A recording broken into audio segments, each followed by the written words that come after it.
quelle est la différence entre les entreprises américaines et les européennes. Je pense qu'en fait, quelque part, en Europe, on essaie de se réaliser à travers l'entreprise. Moi, on fait quelque chose que moi j'appelle capitalisme paysan, c'est-à-dire que cette entreprise-là, c'est à moi.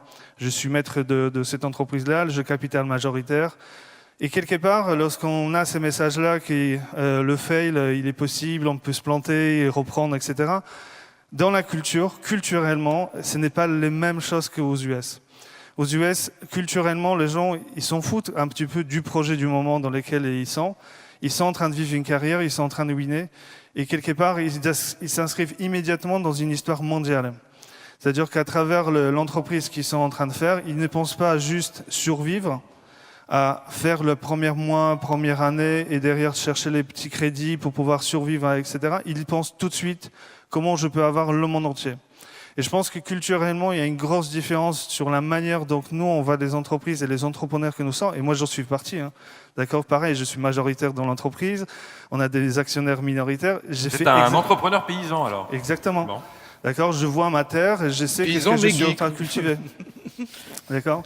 Donc, c'est culturellement, il y a une différence entre les Européens et les Américains. Et c'est pour ça, quelque part, lorsqu'on se pose la question, est-ce qu'on est capable en Europe de faire un mondial ?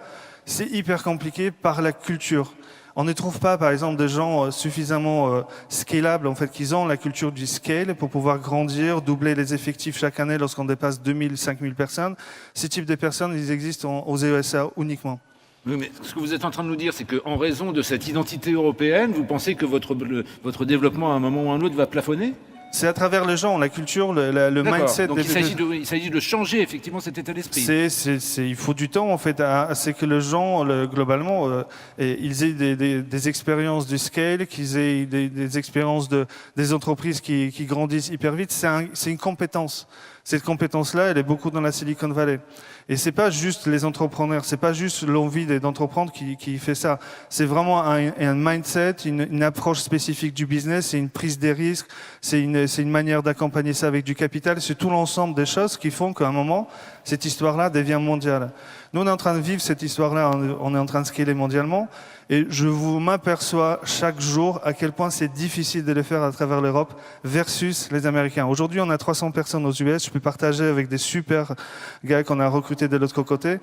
Et ils comprennent pas, par exemple, pourquoi on a 3 mois de préavis lorsqu'on recrute quelqu'un. Lorsque moi je recrute quelqu'un, donc déjà ça prend 1 mois, 2 mois pour trouver un talent.